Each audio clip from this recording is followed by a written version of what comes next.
جنوبی وزیرستان میں دوتانی قبائل کا فتنۃ الخوارج کے دہشت گردوں کے خلاف قومی جرگہ سیکیورٹیز رائے کے مطابق گزشتہ دنوں دہشت گردوں نے دوتانی قبیلے کے کانسٹیبل حمید شاہد اور اشرف کو اغوا کر کے شہید کر دیا تھا۔ بہیمانہ دہشت گردی کے خلاف دوتانی قبائل نے قومی جرگہ بلا کر دہشت گردوں کے خلاف متحد ہونے کا اعلان کر دیا۔ خیبر پختونخوا کے عوام کی مزاحمت کی بدولت فتنۃ الخوارج مایوسی کا شکار ہیں۔ اسی پر بات کرنے کے لیے ہمارے ساتھ موجود ہیں بریگیڈیئر ریٹائرڈ حارث نواز صاحب، دفاعی تجزیہ کار ہیں۔ حارث نواز صاحب، بہت شکریہ آپ نے ہمیں جوائن کیا۔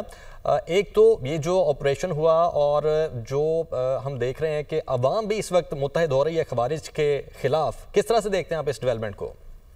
یہ ایک بڑی ہی پازیٹیو خبر ہے، اور آج سے پہلے بھی آپ نے دیکھا کہ تمام قبائلی علاقوں میں لوگ اپنے جو علاقے ہیں ان کی حفاظت کے لیے خود کھڑے ہو، اور یہ ان کی روایت بھی ہے، ان کے پاس ویپن ایمونیشن بھی ہوتا ہے۔ نے تمام، چاہے آپ کے سامنے ڈی اے خان میں تھا، ابھی دولانی کے یہ قبائل ہیں جو سعودستان میں ہے، سب نے پیچھے بھی ہم نے دیکھا کئی جگہ پر کہ یہ دو شہید ہوئے تھے سیکورٹی اہلکار، ان کو انہوں نے مارا تھا، اس کی وجہ سے انہوں نے جرگہ کیا، اور اب سب فیصلے کہ ہر ایک ذمہ دار ہوگا اپنے گاؤں میں اپنے ایک وہ سیکورٹی ٹیم بنائیں گے جو کہ ان کے خلاف کھڑے ہوں گے۔ کسی کو گاؤں میں آنے کی اجازت نہیں ہوگی، کوئی سہولت کاری نہیں ہوگی، اور اگر سہولت کاری ہو تو وہ خود بھی ذمہ دار ہوگا۔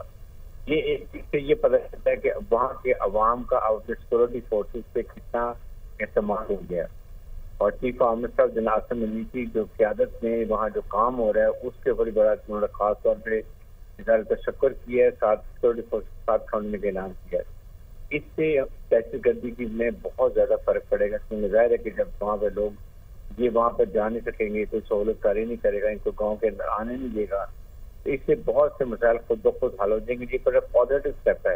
اس سے پتہ چلتا ہے کہ اب ہمارے قبائلی عوام جو ہے وہ سیکورٹی فورسز کے اوپر ان کا اعتماد بڑھ گیا اور ان کے ساتھ کھڑے ہو گئے۔ صحیح، اور بہت شکریہ آپ کا بریگیڈیئر ریٹائرڈ حارث نواز صاحب ہمارے ساتھ موجود تھے۔